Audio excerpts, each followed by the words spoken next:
का ध्यान रखिएगा। धर्माशत कामाश तृतीयम जीविते फलम। ये जिंदगी के बढ़िया फल हैं। एक तो धर्म आपने इस तरीके से कमाया हो जिसमें अधर्म न हुआ हो, और पैसा इस प्रकार से कमाया हो उसमें अधर्म न हुआ हो, और बच्चों का इस प्रकार से विवाह किया गया हो जिसमें अधर्म न हुआ हो, अन्याय न हुआ हो। काम सेवनम लिखा हुआ है, स्त्री पुरुष का संबंध, उसको काम सेवन कहते हैं। ये संबंध ऐसा हुआ हो जिसमें अन्याय न हुआ हो, जिसमें किसी भी प्रकार का अपराध न हुआ हो। यह हमारे ग्रंथों में लिखा है। ये 3 कार्य करते समय बहुत सावधान रहने की जरूरत है। इसमें कहीं अधर्म, इसमें कहीं अन्याय न हो जाए। आज की बात को यहाँ से आरंभ किया है।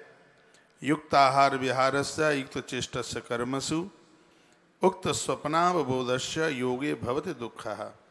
जिसका आहार विहार नियमित होता है, जो प्रत्येक काम उचित एवं व्यवस्थित रूप से करते हैं। ये बहुत अच्छी बात कही है। जो भी काम करो उसको क्वालिटी के साथ, ब्रांड के साथ में करो। ऐसा नहीं कि झाड़ू भी लगावे तो आधा आगे जावे आधा पीछे छूट जावे। जो भी कोई काम आप कर रहे हैं उसमें तजुर्बा होना चाहिए, व्यवस्थित रूप से उसको कीजिएगा। जिसके सोने और जगने का समय भी निश्चित है, भोजन करने का समय जिसका निश्चित है, पारमार्थिक कर्मों में जो लगा है धरती पर वही व्यक्ति सुखी है। आप मेरी बात ठीक से सुन नहीं रहे हैं। सुखी कौन है? जिसके बढ़िया मंजिल मकान बने हैं वह सुखी बिल्कुल नहीं है। जिसके पास बहुत बेटा बेटियां हैं वो बिल्कुल सुखी नहीं है। तो फिर सुखी कौन है? युक्त आहार विहारस्य, जिसका आहार शुद्ध है, शाकाहारी है, सात्विक है। विहार कहते हैं जिसके मित्र लोग, आसपास रहने वाले अच्छे लोग हैं। क्या सुंदर लिखा है। युक्त आहार विहारस्य युक्त चेष्टस्य कर्मसु। काम करने के लिए जिनकी क्रियाएं अच्छी हैं, जिनके विचार अच्छे हैं, जो भी कोई काम करते हैं उसका इंडेक्स बनाते हैं, और जो उस काम को समय पर ही निपटा देते हैं। आज का काम कल के लिए नहीं, कल का काम परसों के लिए नहीं। क्या हमारे वेदों ने आनंद कर दिया। सुखी कौन है इस धरती पर? बहुत ध्यान से सुने। का जिसका खान पान सात्विक है, ऐसी चीजें कभी भी नहीं खाता जिसका भोग भगवान को न लगता हो। आप सोचें सब इस बात को। आप भजनानंदी हैं, मेरी बात मान लो, लहसुन प्याज तक का परहेज कर लेना। आप कहोगे लहसुन प्याज ने क्या बिगाड़ा? ये प्रमादी बना देता है, आलसी बना देता है। और आज ही अभी आप सुन रहे थे कि सत्यस्य प्रमादितव्यम, सत्य में प्रमाद नहीं होना चाहिए। धर्मान प्रमतव्यम, धर्म में प्रमाद नहीं होना चाहिए। कुशलान प्रवतव्यम, अभी आपने थोड़ी देर पहले सुना, ऐश्वर्यवर्धक कार्य करने में प्रमाद नहीं होना चाहिए। पढ़ने पढ़ाने में प्रमाद नहीं होना चाहिए। रसोई में जाने के लिए प्रमाद नहीं होना चाहिए। पुजारी को मंदिर में जाने के लिए प्रमाद नहीं होना चाहिए। लेकिन ये लहसुन प्याज तो आंख ही नहीं खुलने देंगे। ये तो फिर बहुत नींद चाहिए सोने के लिए। इसलिए भजनानंदियों को कहा गया कि ऐसी चीजों को त्याज्यत कर दीजिए जिनका भोग भगवान को नहीं लगता। अरे कोई तो बात होगी जब भगवान के भोग में नहीं लगती हैं वो चीजें, तो फिर हम क्यों स्वीकार करें उसे?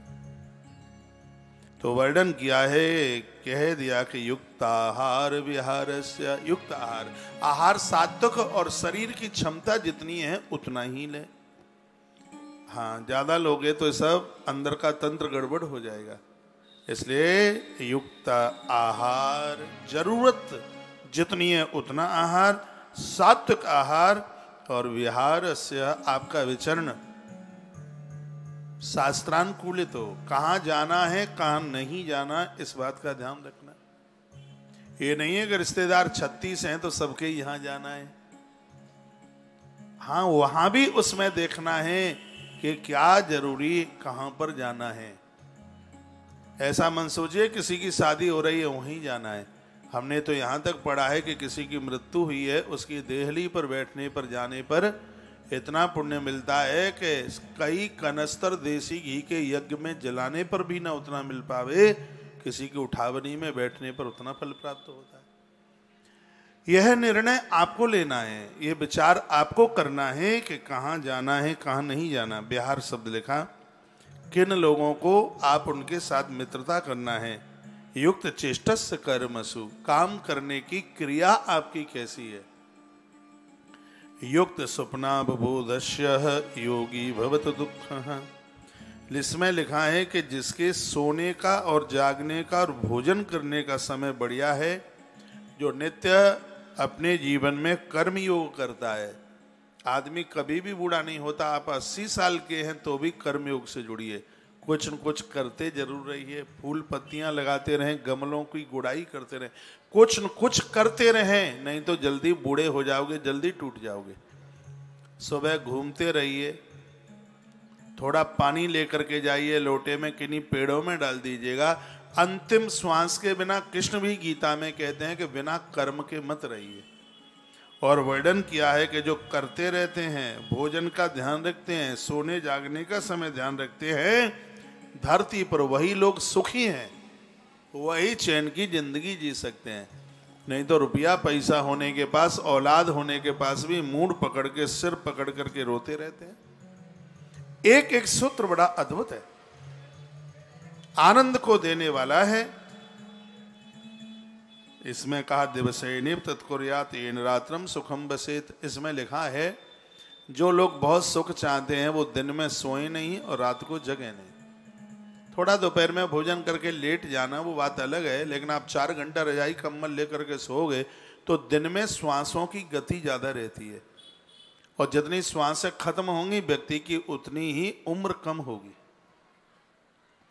बीमारियां जब पकड़ लेती हैं तब रात में नींद नहीं आती, दिन में झपकी नहीं खुलती।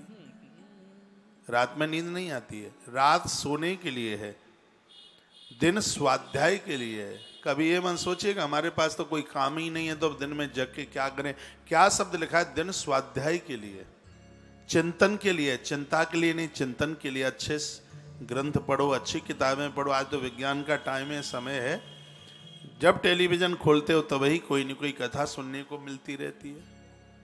लेट करके सोओगे नींद आ जाएगी, इसलिए बैठ करके सोइए। धरती पर नहीं बैठ सकते तो कुर्सी पर बैठिए। दिन स्वाध्याय के लिए। और बड़े हमसे वह लोग बड़े बड़भागी हैं जो इन सभी कार्यों से निवृत्त हो चुके हैं। हमारे पास तो 100 काम रोज के हैं, अभी मैं चर्चा कर ही रहा था। और आप निवृत्त हो चुके हैं सब संसार की दुनियादारी से। बच्चों के भी बच्चे सेट हो गए हैं, और आपको तो ठाकुर ने इतना सुंदर मौका दिया है, इतना सुंदर सौभाग्य दिया है। इस सौभाग्य का आनंद ले लो। इस समय को कूड़े करकट में मत जाने दो।